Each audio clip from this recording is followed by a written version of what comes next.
এই যে হাতের মাঝে যে ছোট স্মার্টফোনটি দেখছেন এটা হচ্ছে Oppo Reno 15। রিসেন্টলি বাংলাদেশে Oppo তাদের Reno 15 সিরিজ লঞ্চ করে দেয়, যেখানে Reno 15F অ্যান্ড Reno 15 দুটো ডিভাইসে আসে। Reno 15F মূলত হাই মিড রেঞ্জ প্রাইস পয়েন্টের ডিভাইস, কিছুটা কম দামে, আর এটা হচ্ছে গিয়ে সেমি ফ্ল্যাগশিপ টাইপের একটা ডিভাইস। Reno সিরিজের ফোনগুলো আগে আমরা বেশ কিছুটা কম দামে পেলেও এখন অনেক বেশি দাম দিয়ে কিনতে হয়। আর Reno সিরিজটা মূলত ওদের ক্যামেরার জন্যই পপুলার, সেই সাথে ডিজাইন এবং একটা প্রিমিয়াম ফিল দিতে পারে আর কি। বাট এই ডিভাইসটাতে বেশ কিছু জায়গা আমরা কমতি পেয়েছি, বেশ কিছু জায়গা ভালো রয়েছে। যাদের আসলে নেওয়ার ইচ্ছা আছে আশা করছি ভিডিওটা দেখলে মোটামুটি একটা আইডিয়া পাবেন। তবে Reno 15 আমি যতটুকু জানি বাংলাদেশে একদম লিমিটেড কিছু সংখ্যক ফোন পাওয়া যাবে। এনিওয়ে, স্মার্টফোনটার একটা ফার্স্ট ইমপ্রেশনের ভিডিও আমাদের চ্যানেল থেকে গিয়েছিল, তো আমরা ওইদিকে একটু কম যাই। ডিজাইনটা সুন্দর, রিয়ারে অরা টাইপের একটা ফিল দিতে পারে এবং এখানে যখন লাইটের রিফ্লেকশন পড়ে বা আলো পড়ে তখন এটা একটু গ্রেডিয়েন্ট টাইপের একটা কালার দেয়। রিয়ার প্যানেলের ক্যামেরাটা আপনাদের খুবই পরিচিত লাগছে, আমি জানি পরিচিত লাগারই কথা। বডি ফ্রেমটাতে মেটাল আছে যার ফলে একটা প্রিমিয়াম ফিল দিতে পারে। 3.5mm হেডফোন জ্যাক যদিও বা এখানে নেই। আর ওজনের দিক থেকে 197 গ্রামের মতো, তো যতটুকু ওয়েট এটা এক হাতে নিয়ে খুব সহজেই ব্যবহার করা যায় আর কি। IP68 অ্যান্ড 69 এরও রেটিং রয়েছে। দুইটা ন্যানো সিমের স্লট পাবেন আর ই সিমও ব্যবহার করা যাবে কিন্তু এই ডিভাইসটাতে। ফর দ্য ফার্স্ট টাইম বোধ হয় Oppo Reno সিরিজে আমরা ই সিমের ব্যবহার দেখছি এবং এটা ভালো লেগেছে আমার কাছে যে ই সিম, কারণ এখন বাংলাদেশেও চলছে ওভাবেই। 6.59 ইঞ্চের প্যানেলটা মূলত একটা অ্যামোলেড প্যানেল, যেখানে আমরা 1 বিলিয়ন কালার দেখতে পাই। 120 হার্টজ পর্যন্ত হাই রিফ্রেশ রেট দেয়, HDR10+ এরও সাপোর্ট রয়েছে এবং 1200 নিটস পর্যন্ত HBM ব্রাইটনেস দেয়। হোয়াইট ভাইন L1 এর সাপোর্ট পেয়েছি ডিভাইসটাতে। আর এটার ডিসপ্লের যে কর্নার এরিয়াগুলো দেখুন একটু বড় সড়ো করে রাউন্ডেড, এর ফলে দেখতে আরো বেশি ভালো লাগছে। আর ডিসপ্লেটার কালার রিপ্রোডাকশনও খুবই পপ আপ টাইপের, ফেড টাইপের না অবশ্যই। পাঁচল কাট টপ সেন্টারে আছে, সিমেট্রিক্যাল বেজেল, যার ফলে ওভারঅল এক্সপিরিয়েন্স আপনাদের কাছে ভালো লাগার কথা। টাচ রেসপন্স ভালো এবং ইনডোর আউটডোর দুই জায়গায় আমরা চালাতে পারছি। ছবি তুলতে গেলে ব্রাইটনেস মানে দেখা যায়, তবে আরেকটু থাকলে পরে ভালো হতো বলে মনে হয়েছে আমার কাছে। আই মিন একদম ডিরেক্ট সানলাইটের কথা বলছি। আর এই ডিসপ্লেটাকে প্রোটেকশন করছে Corning gorilla glass 7i।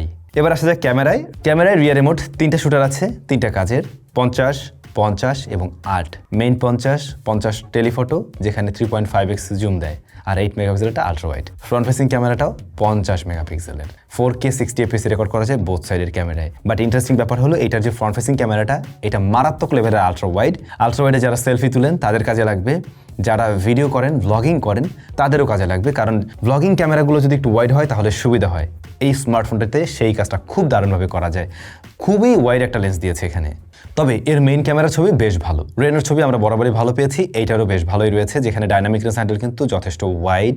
Colour tone ভালো, কালারটা একেবারে নিউট্রাল বা ন্যাচারাল না, একটু ভাইব্রেন্ট কিন্তু ওভার স্যাচুরেটেড না। হ্যাঁ, হেভি এক্সপোজার এরিয়াগুলো কন্ট্রোল করতে গিয়ে মাঝে মধ্যে একটু হিমশিম খেলেও মোস্ট অফ দ্য টাইম এটা ছবি বেশ ভালো দেয়।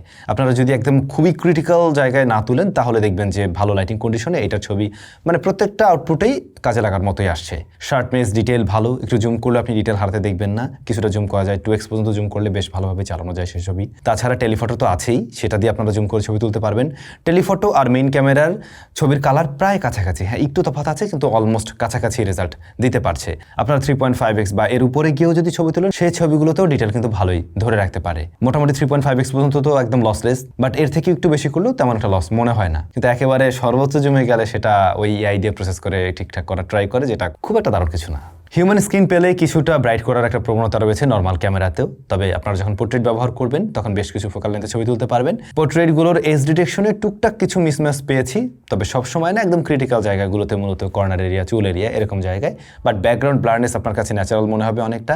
স্কিন টোন একটু ব্রাইট করে দেওয়ার প্রবণতা আছে এখানে, একটু সফট করে প্রেজেন্ট করে, তবে এই ধরনের ছবি মনে হয় ম্যাক্সিমাম মানুষ পছন্দ করে। বাট যদি একেবারে ন্যাচারাল লাভার হন তাহলে হয়তো বা এখানে আপনার কাছে একটু কমতি লাগবে।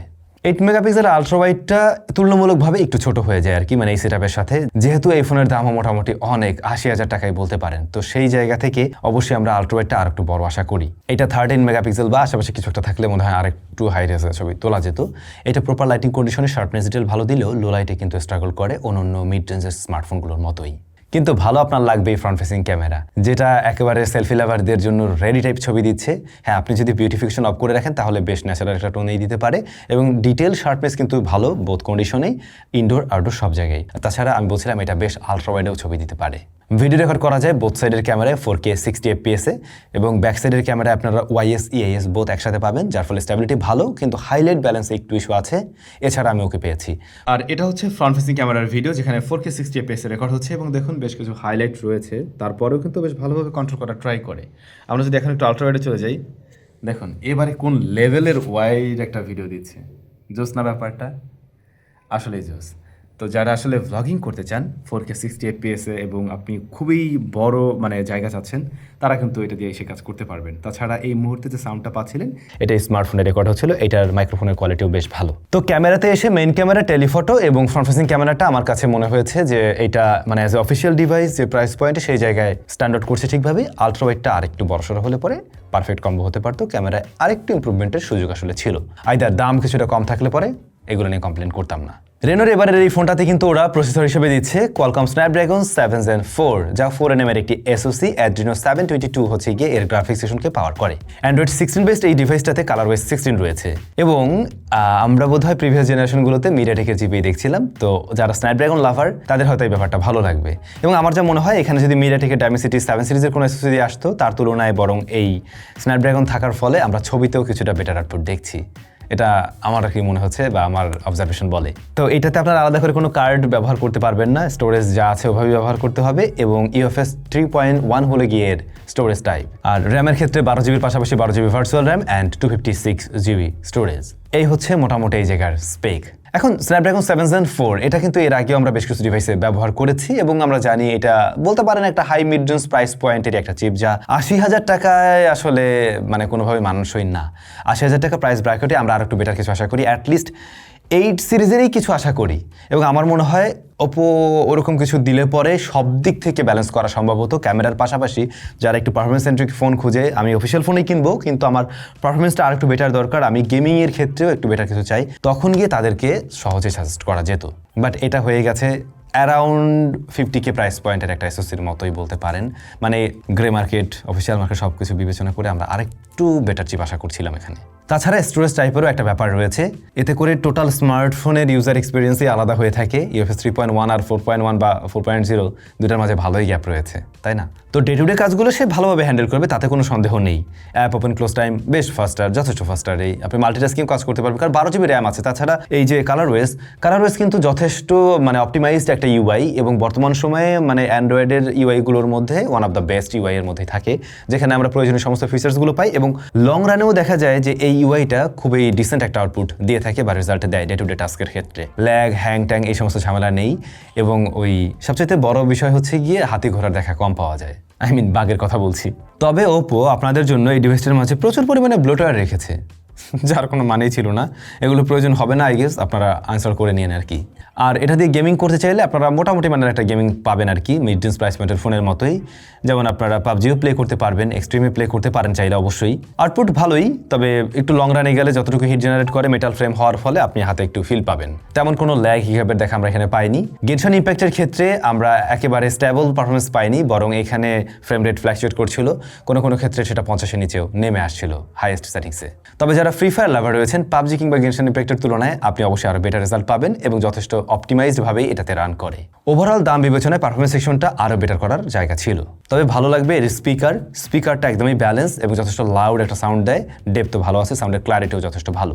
অপটিক্যাল ফিঙ্গারপ্রিন্ট স্ক্যানার আছে, এটার পজিশনটা একটু নিচ দিকে লাগতে পারে আমার মতো অনেকের কাছেই, কিন্তু এটা ফাস্ট অ্যান্ড একুরেট। নেটওয়ার্ক কানেক্টিভিটিতে কোনো ধরনের প্রবলেম আমরা পাইনি বোথ কানেকশনে। আর ব্যাটারি আছে 6500 mAh অ্যান্ড 80 ওয়াটের চার্জিং সিস্টেম আপনারা বক্সে পেয়ে যাবেন। এই কম্বো ডিসেন্ট কম্বো আমরা বলতে পারি, আর 6500 দিয়েও ফোন অনেক বেশি মোটা করেনি আর কি। ব্যাটারি ব্যাকআপ আপনারা একদিন অনায়াসে পাবেন, প্রায় 8 ঘন্টার মতো এসওটি পাওয়া সম্ভব। ওপো রেনো 15 দেখতে এমনিতে বেশ সুন্দর একটা ডিভাইস, হ্যান্ডফিলও ভালো, এসওসির জায়গাটা দুর্বল হয়ে গেছে, আলট্রাওয়েটটা আর একটু বড়সড় করতে পারতো, আর সবকিছুই ঠিকঠাক হয়ে যেত দাম আরও কিছুটা কম থাকলে আর কি। বাট আপনারা সবাই জানেন স্মার্টফোনের দাম একদম এই লেভেলে বাড়তে শুরু করছে। শুধু স্মার্টফোন না, ল্যাপটপ, কম্পিউটার, যে সমস্ত জায়গায় র্যাম স্টোরেজ ব্যবহার হচ্ছে সব জায়গায় বাড়তে শুরু করছে। বাট আরও বেশ কিছু কারণ রয়েছে, কি কারণে ফোনের দাম বাড়তে চলছে সে বিষয় নিয়ে আমরা একটা ডেডিকেটেড ভিডিওই তৈরি করছি, আপনারা চাইলে দেখে নিতে পারেন, ভিডিও ডেসক্রিপশনে আমি লিঙ্কটা দিয়ে দিলাম। সবাই ভালো থাকবেন, দেখা হচ্ছে স্যামসংয়ের নতুন কোনো ভিডিওতে।